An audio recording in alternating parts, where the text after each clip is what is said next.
Hello, I'm Jane Corrie. I write novels for Penguin. I'm a Sunday Times bestseller, and I also write short stories for magazines. So in this tutorial, I'm going to talk about the anatomy of a story and how to turn an idea into a plot.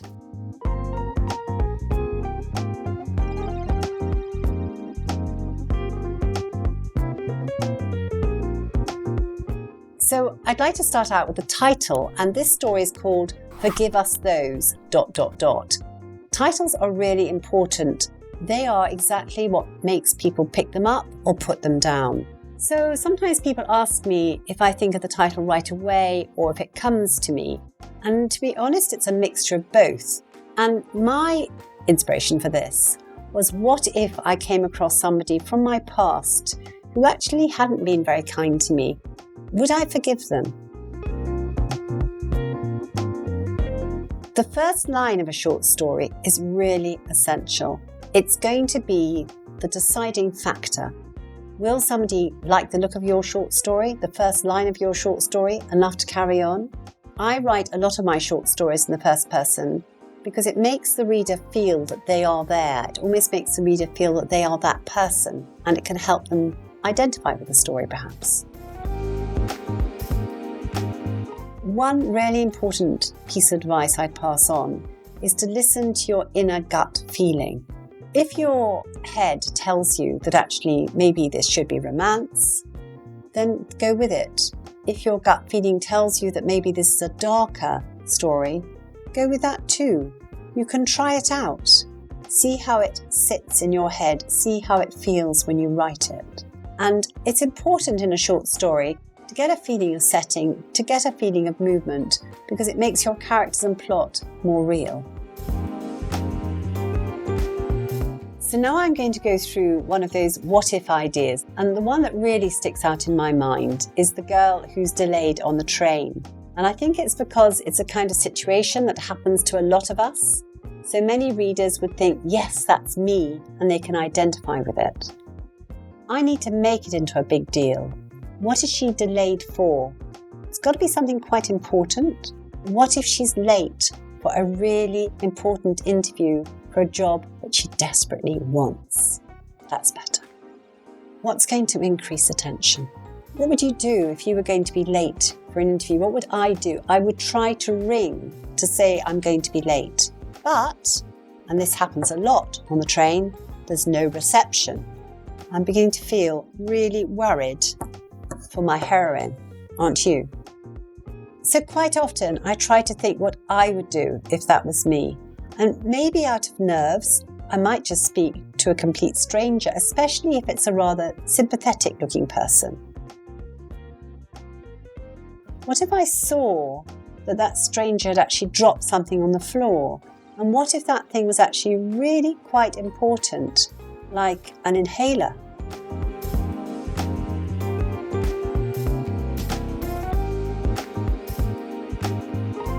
I want the younger person now to open up to her. The older woman is giving her this practice and perhaps building up her confidence. But I think by now we've had enough dialogue.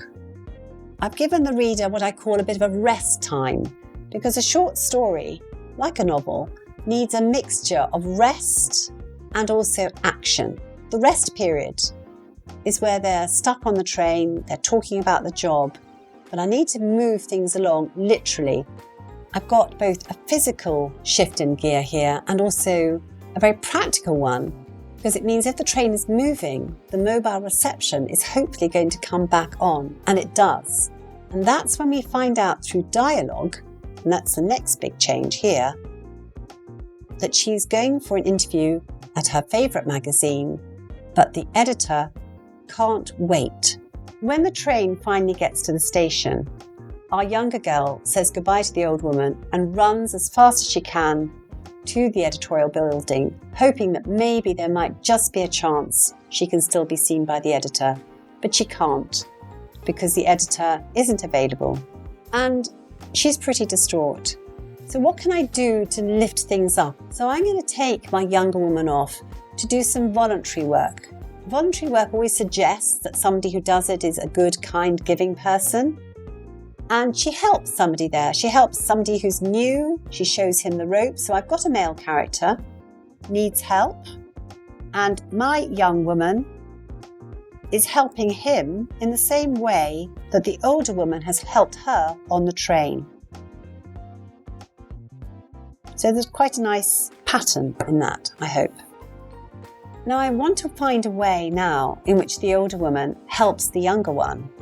And I'd really like her to ring the younger woman, but I'm not sure how she's going to do that because I don't think they've exchanged numbers. So I'm going to go back into my story and maybe have the older woman asking her for her number, or the younger woman perhaps gives her number for some reason. I'm not quite sure yet. You don't, when you're writing these short stories, necessarily know everything from the beginning to end. In fact, you often don't. So Gloria is going to ring the young woman and say, how did it go? Did the editor make time for you in the end? Was it all right? And the younger woman's going to explain that it wasn't.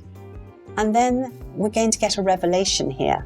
Well, it just so happens, and coincidences do happen, that the editor on the magazine that the younger woman was applying to is actually the sister to the older woman on the train. And she was impressed that the younger woman helped out this boy in the community centre. And how does she know that? Because the young boy in the community centre happens to be Gloria's son. So I've linked them all together here. And it so happens that Gloria is an editor herself and she offers the young girl a job.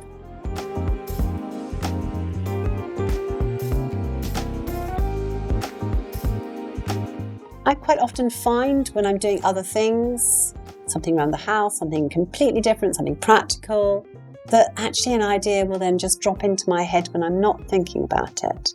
I know that there are a lot of loose ends to be tied up too. If I sat and forced myself to write it, it might not come out the way I want it to. So it's a bit like baking a cake. I'm going to let the mixture rise in my head. Think of a what-if idea. It can be one that we've talked about already, or it can be one in your head, and develop it yourself as a short story, just in terms of one-line sentences showing the changes.